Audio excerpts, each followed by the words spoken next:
Black CEO denied her seat by white passenger minutes. Later, she grounds the entire flight. Hello, everyone. Before we begin today's video, I need your help. We've noticed that the channel is losing traction, and subscribing is one of the best ways you can help us. It's quick, free, and allows us to continue bringing you great content. Your support means everything. Let's keep this channel growing collectively. Where are you watching from? Drop your city or country in the comments below. Thank you very much. Now, let's get back to the story. Get up or get out. The words cracked through the cabin like thunder on metal. Every head turned. The hum of the engines faded into a silence so sharp it could cut. Amara Lewis didn't move. Her hands rested neatly on her lap, fingers interlaced, calm as still water. The captain towered above her in the narrow aisle, his jaw locked, his voice clipped with authority that sounded more personal than professional. Behind him, a silver-haired passenger in a golf shirt folded his arms, nodding like a judge approving a sentence. "This seat isn't yours," the captain said.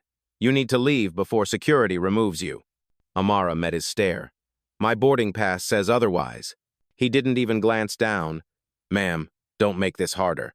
Around them, first-class passengers shifted uncomfortably. A woman in seat 3C lowered her champagne glass. Another passenger, a young Asian woman by the window, lifted her phone, thumb hovering over record. No one spoke, but the message in their eyes was clear. They've seen this before. Amara's voice was low, even. "You're saying I don't belong here?" The captain's reply came colder. "I'm saying people pay for these seats." The man behind him chuckled. "Come on, she's obviously in the wrong cabin. Look at her, no briefcase, no badge." A ripple of uneasy laughter spread through the row. The sound was small, but it carried the weight of every old assumption still alive in the sky. Amara inhaled slowly, the way she did before every board meeting that mattered. She wasn't here as a passenger. She was here as proof that bias could fly at 30,000 feet and still think it was invisible. Before we continue, where are you watching from? Drop your city or country in the comments below. And if you believe in dignity and justice, hit like and subscribe. These stories spark change, and we're glad you're here. Now, back to Amara. The captain gestured to a flight attendant, his tone clipped. "Escort her out." The attendant hesitated, eyes darting between them. "Sir, her pass scanned green." He cut her off. "Then the system's wrong." A hush fell again. The air in the cabin wasn't quiet anymore, it was charged. Amara looked up, her expression unreadably. "You're sure you want to do this?" He leaned closer, lowering his voice. "Ma'am, don't test me." Her gaze didn't waver. "I wasn't planning to." From the corner, the woman with the phone finally whispered, "This doesn't feel right." The man beside her muttered, "Record it anyway."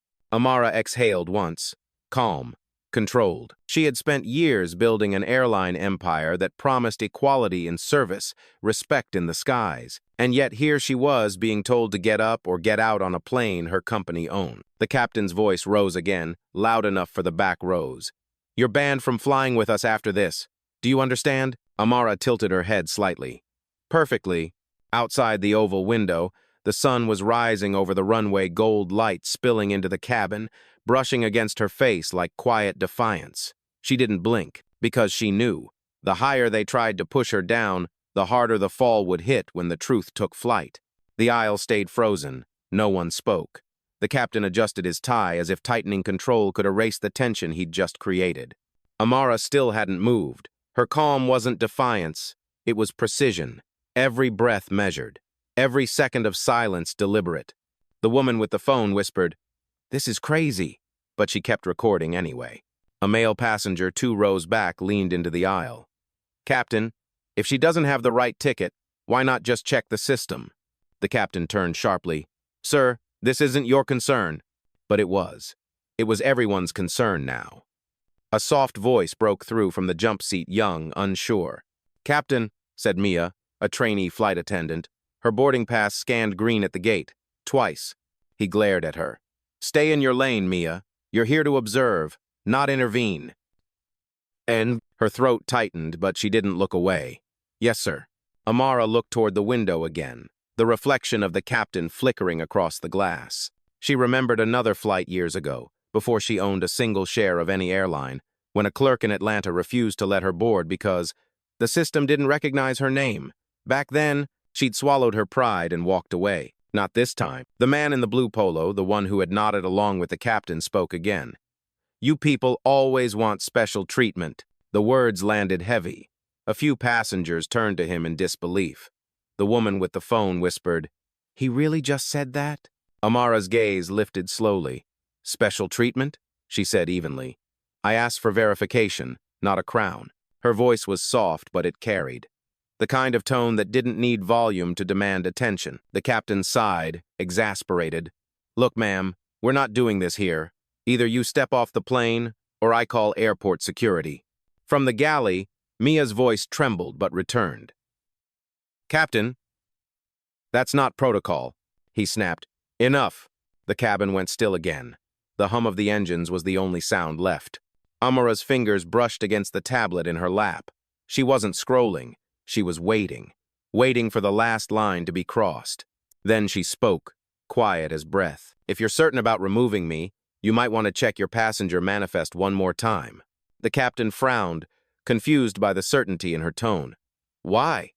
Amara tilted her head slightly. "Because the name on that list decides whether this flight leaves the ground." Gasps stirred through the rows.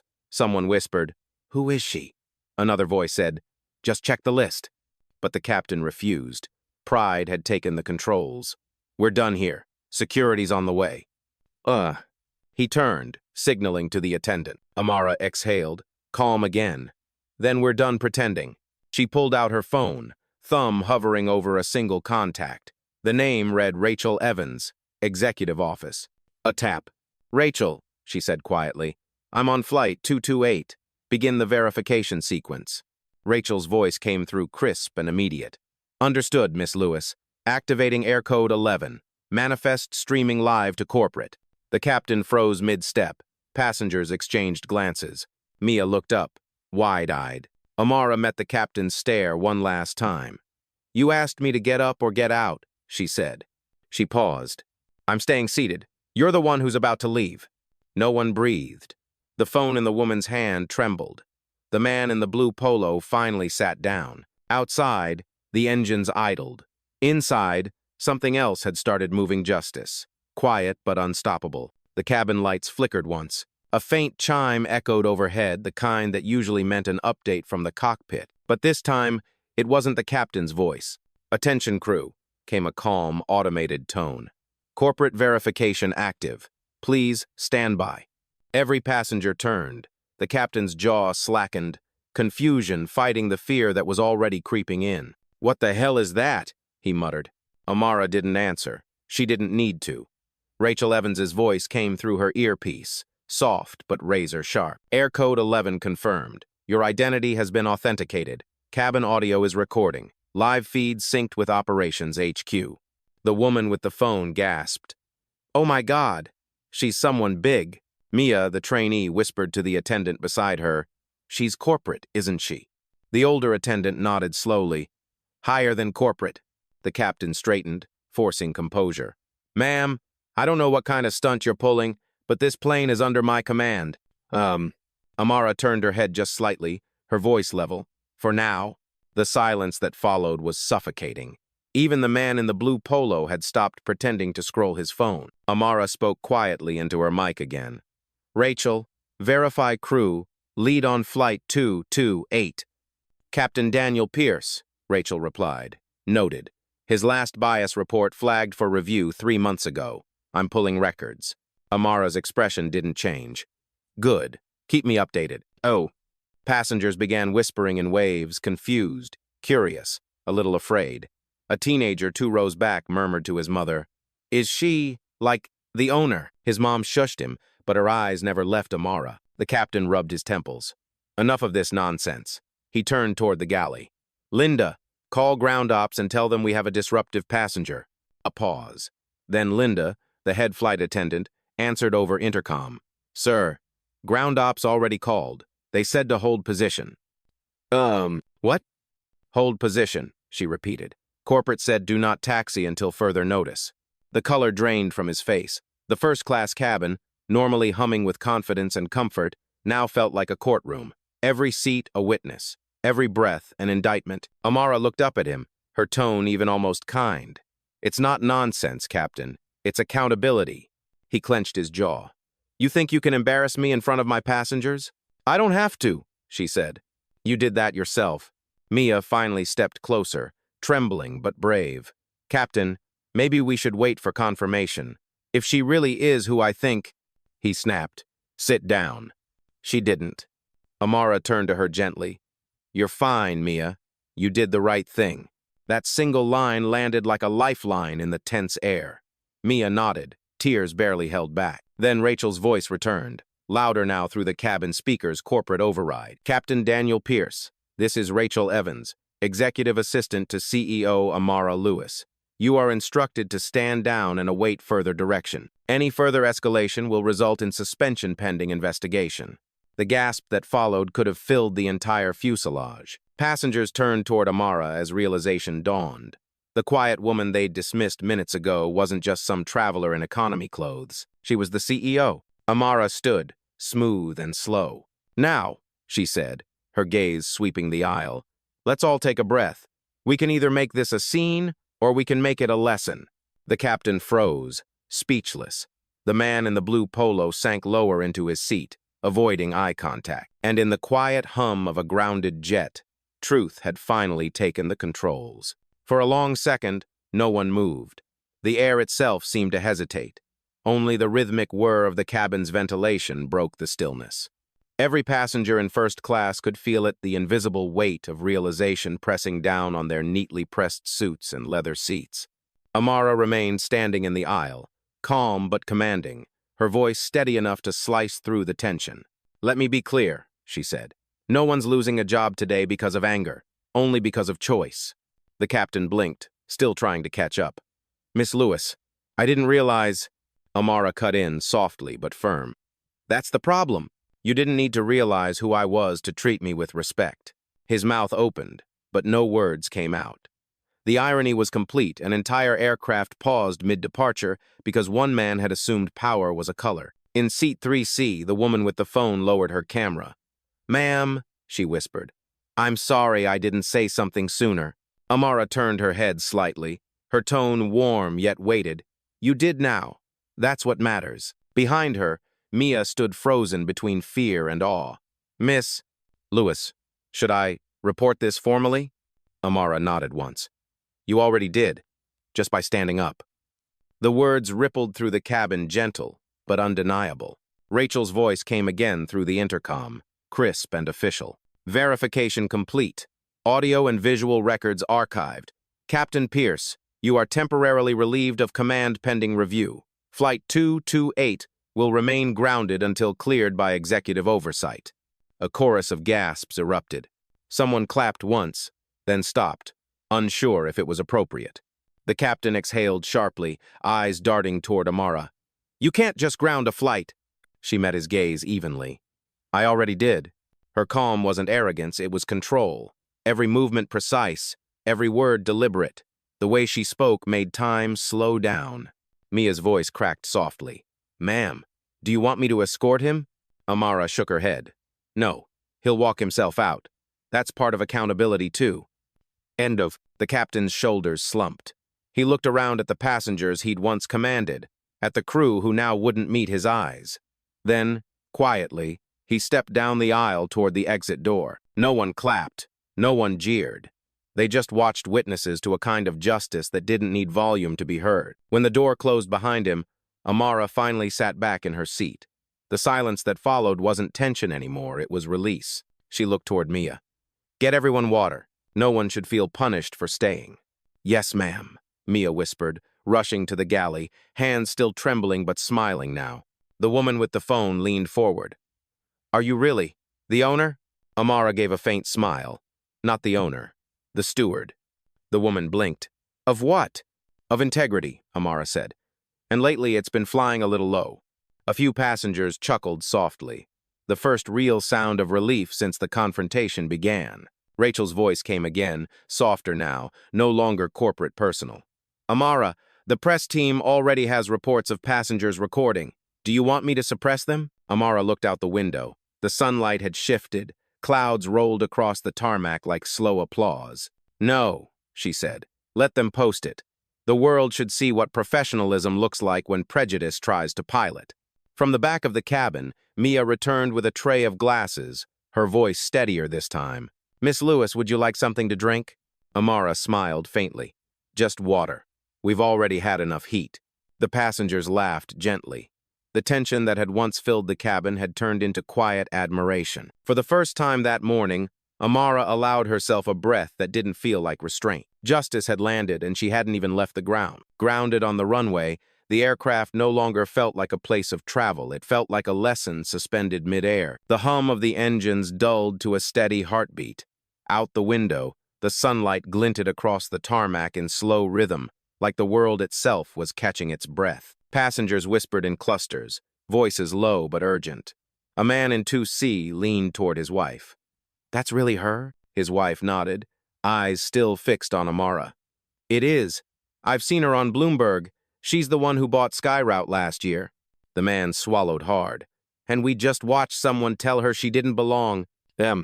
Amara sat quietly in seat 2 amperes now, hands folded over her lap, posture unshaken.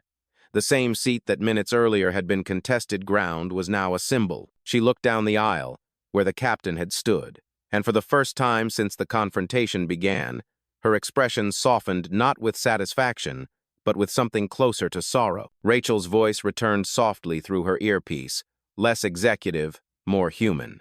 "You handled that perfectly, Amara. Do you want me to brief the media before this leaks?" Amara replied, "No statements yet. I don't want this to become about a headline. It should be about reflection." Mia approached hesitantly, hands clasped together. "Miss Lewis, I just wanted to say thank you. Most people in my position would have been fired for even speaking." Amara looked up at her. "Then let's make sure the next generation of staff doesn't have to choose between truth and employment." Mia blinked back tears. "Yes, ma'am." The woman with the phone, now trembling from adrenaline, walked up slowly. "I didn't mean to film without asking. Amara interrupted gently. "You did what was right. Sometimes the lens forces people to see what they'd rather ignore." Across the aisle, a teenage boy in a hoodie raised his hand shyly. "Miss Lewis, are you really the boss of the airline?" She smiled faintly. "One of them. But titles don't matter much when people stop listening." The boy grinned. "They're listening now." A ripple of laughter, soft, genuine, spread through the cabin. Even the tension clinging to the air began to unravel. Then Rachel's voice returned, this time audible through the overhead intercom. "Attention, passengers. Flight 228 will resume boarding clearance in approximately 20 minutes. Please remain seated while ground operations complete protocol verification." Amara stood again, slow and deliberate. "Rachel, before we take off, make sure every staff member gets a courtesy debrief. I want them to know this isn't about punishment, it's about standard." "Understood," Rachel said. "Corporate will mirror your statement." Mia exhaled, her voice small. "You really grounded the whole flight, ma'am." Amara gave a half smile. "I grounded a moment, not a plane. Sometimes you stop movement to make progress." The cabin fell into a peaceful hush. Phones were lowered, heads tilted in quiet thought. The same passengers who had looked away now looked inward. A middle-aged man in the back finally spoke up. "I've worked in aviation 20 years. He said, voice cracking slightly. "What you did just saved more than a flight. You saved dignity for all of us who've been too afraid to speak up." Amara nodded, her tone low and sincere. "Then let's all keep flying toward that not altitude, but attitude." Outside the window, an airport marshal gave the signal to stand by for clearance. Inside, Amara fastened her seatbelt. The same seat that began as a battleground now felt like a throne reclaimed. She whispered to herself, barely audible. "Justice doesn't always roar. Sometimes it just takes its seat." The engines began to hum again, steady and familiar. But something deeper had already taken off respect, rediscovered. The cabin doors remained sealed, but the world outside was already spinning. Within 10 minutes, news clips, photos, and shaky passenger videos had started climbing through social media. One title blazed across feeds. "Black woman ordered off plane, turns out she owns the airline." Amara didn't check her phone. She didn't need to.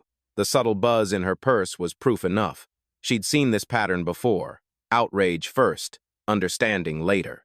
What she hoped for this time was progress. Across the aisle, Mia hovered nervously, phone in hand.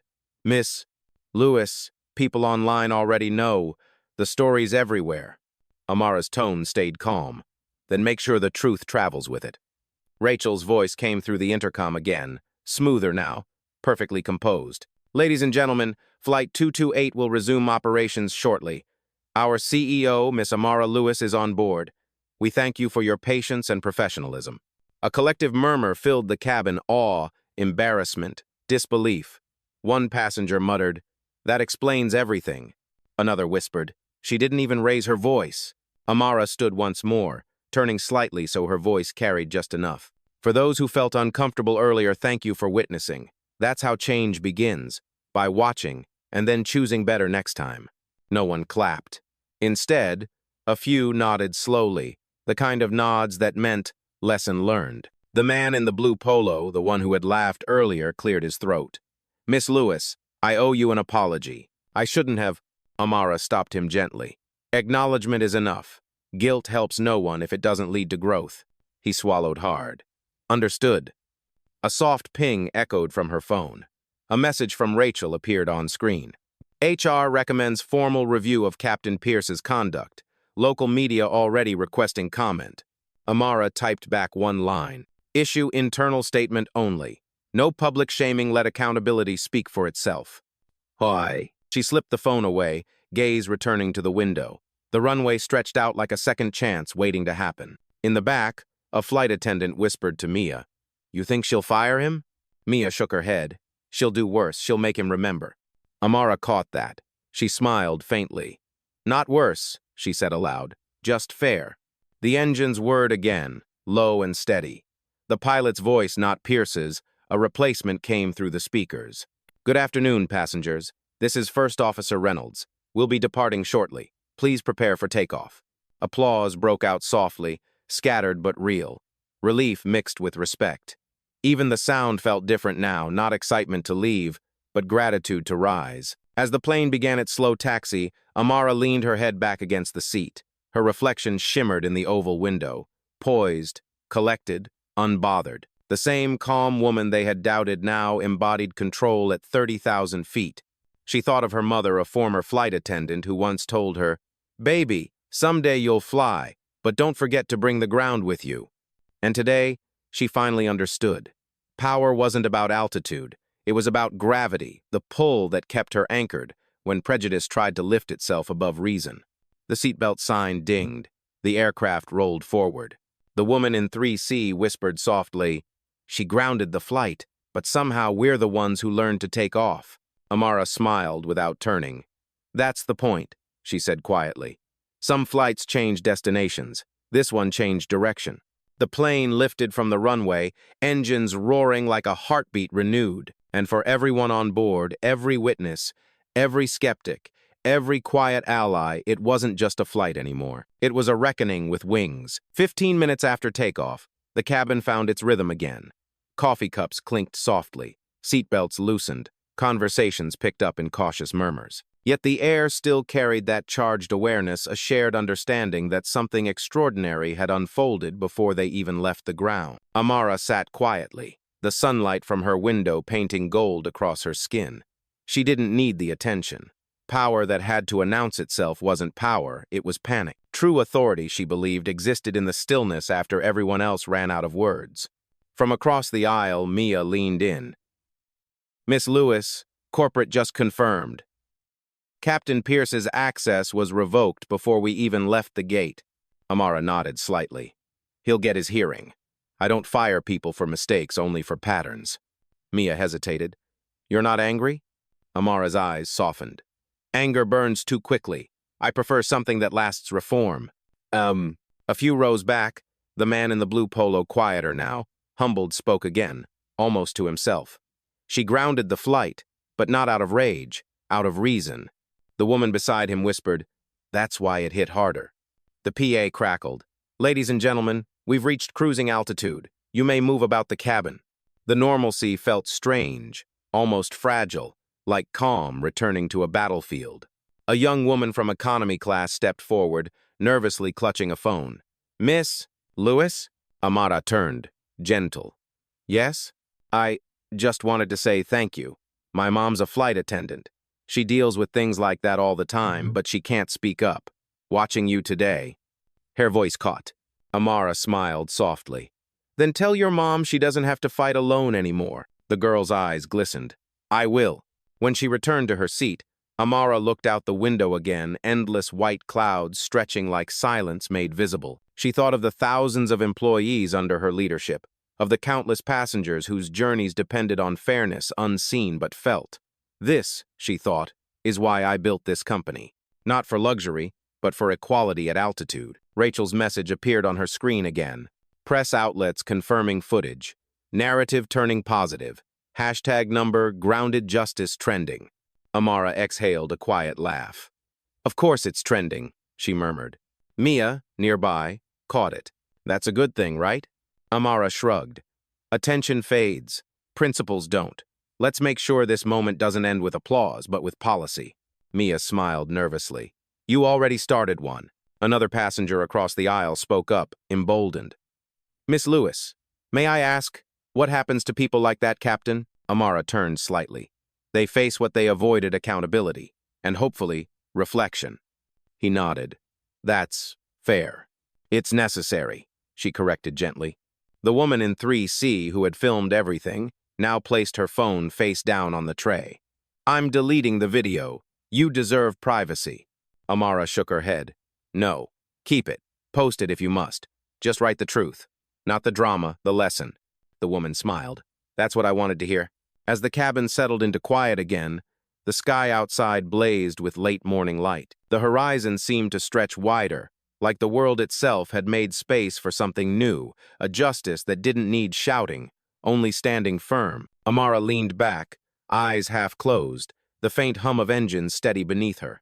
The confrontation had passed, but its echo would travel farther than the flight path. Somewhere below, 1,000 screens replayed her calm voice, her measured restraint, her unshakable dignity. Power didn't always look like noise or authority. Sometimes it looked like a woman refusing to stand when the world demanded she kneel. And as Flight 228 crossed through a field of sunlight, Amara whispered under her breath, not for anyone else to hear, "Let them see what grace under pressure really flies like." Hours passed.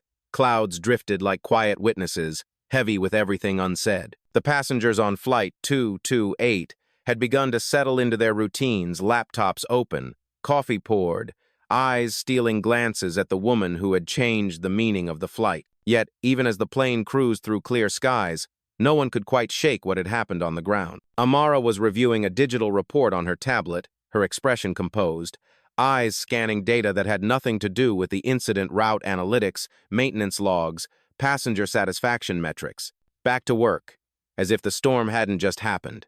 That was her way. Resolve, not reaction. Across the aisle, Mia poured tea for a passenger, her movements steadier now. "Cream or lemon?" she asked politely.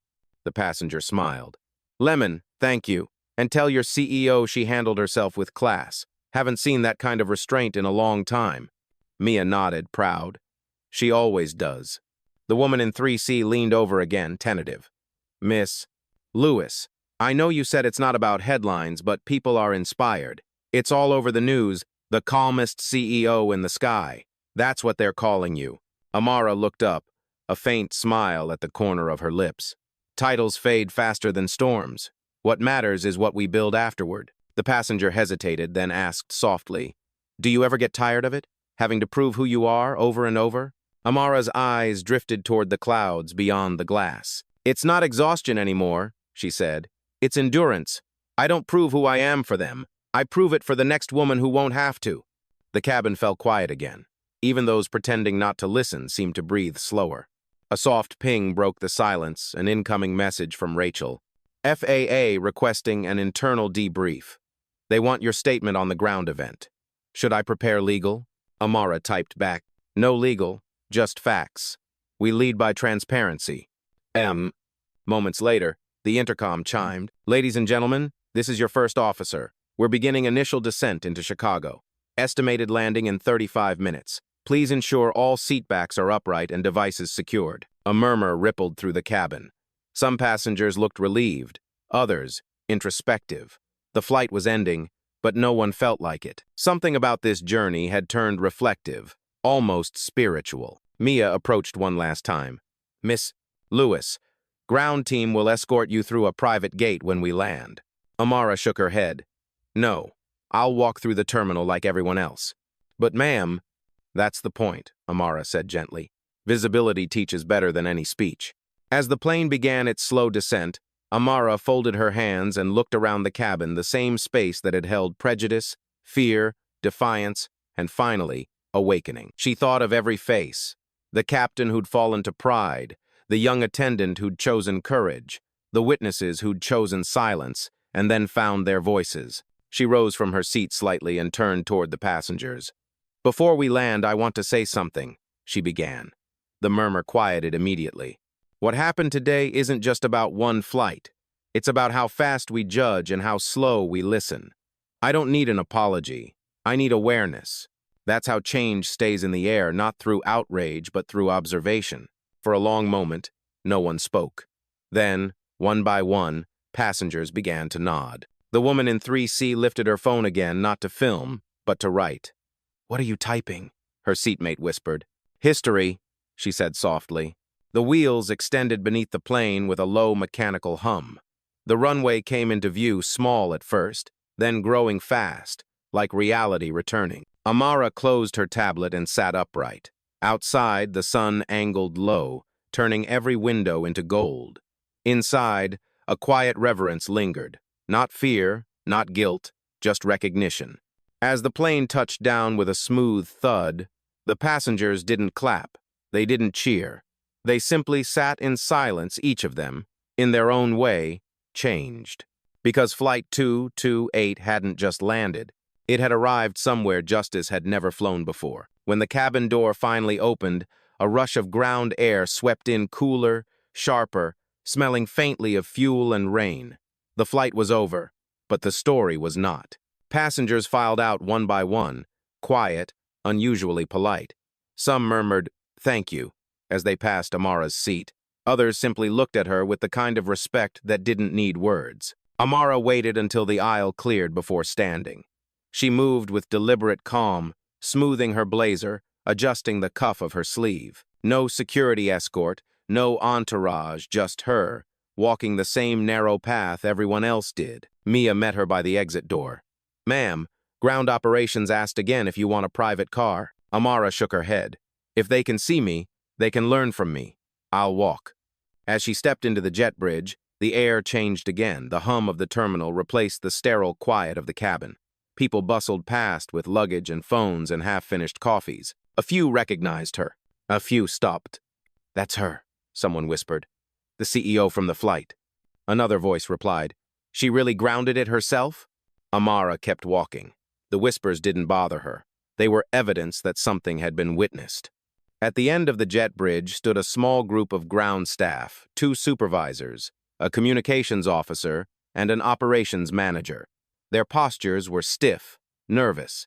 The manager, a broad man in a navy jacket, stepped forward first. "Miss Lewis, we're deeply sorry about—" She held up a hand. "No apologies. I just want a debrief." He blinked. "Now?" "Yes, right here. The moment's still real." They gathered near the gate window, sunlight streaking across the floor. Travelers passed by, some filming discreetly. Amara didn't mind. Transparency wasn't a threat, it was a standard. "Walk me through what failed," she said. "Procedures, personnel, mindset, all of it." The communications officer swallowed hard. Captain Pierce ignored the verification flag. It was a manual override error. He thought the system was malfunctioning. "Was it?" Amara asked. "No, ma'am, the scan was valid." Mia stepped closer, notebook in hand, jotting everything down. "Then it's not a technical failure," she said quietly. "It's cultural." Amara nodded once. "Exactly." She turned to the window, watching another plane taxi down the runway. "Bias isn't just personal. It's procedural. It hides behind policy and calls itself professionalism." She looked back at them. "That ends today. Every flight, every crew, retrained by Monday." The team nodded, scribbling notes, faces a mixture of shame and relief. From behind the crowd, a teenage girl, the same one from the flight, approached shyly with her mother. "Miss Lewis, Can we thank you? Amara smiled faintly. You already did by caring. The mother's eyes glistened. My daughter wants to be a pilot one day. She said, she's not afraid anymore. Amara's expression softened.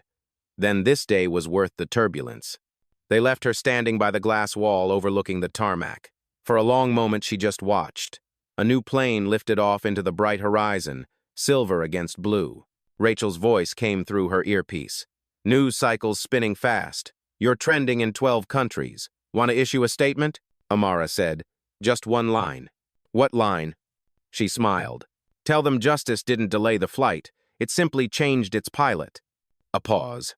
Then Rachel laughed softly. Perfect. Amara turned from the window, walking toward the exit gates, where the ordinary crowd flowed travelers rushing to catch their next departure, unaware that one woman had just shifted how the world measured respect in the sky. As she passed the last security checkpoint, a little boy pointed at her and whispered to his father, Is she famous? His father smiled. No, son. She's something better. Amara heard it, but she didn't turn. She just kept walking calm, steady, head high through the same world that had once told her to get up or get out. Now, it was the world's turn to rise. By the time Amara stepped into the terminal, her story had already circled the globe. Screens flashed headlines. CEO grounds flight over bias with grace. Travelers pointed, whispered, filmed, but their eyes held respect, not curiosity. Mia caught up beside her. Mom, your quote's viral. Amara replied softly. Then let it fly with purpose. This isn't about me. It's about what respect looks like at altitude. They passed a young black pilot who stopped to salute her lightly. You changed something today, he said. Amara smiled. So did you by showing up. A maintenance worker nearby murmured, Didn't think leadership could look like calm. She turned to him. It's the only kind that lasts. The airport buzzed around her again, normal, busy, human. But something was different now. People looked up when they saw her, not out of awe, but awareness. As Amara walked toward the exit, sunlight poured through the glass, painting her in gold. The flight had ended, but the movement had just taken off. 3 days later, Captain Pierce's resignation letter arrived, no excuses, just a single line. I finally saw myself from the outside. Amara read it in silence, then forwarded it to HR with one note. Close with compassion, not humiliation. Across the company, new training modules launched titled Grace Under Pressure. Employees called it the Flight 228 Standard. In her office overlooking the runway, Amara watched another plane ascend into the dawn. Her reflection met her gaze in the glass. Power hadn't been proven, it had been remembered. Weeks later, Flight 228 became company legend, a story retold in every training room, every cockpit, every board meeting about dignity at altitude. Standing before new recruits, Amara ended her talk the same way she ended that day in the sky. I didn't ground a plane to make a point. I grounded it to make space for respect, for awareness, for each other. The room stayed quiet, then erupted in applause. As she stepped away from the podium, Amara smiled to herself. Justice hadn't shouted.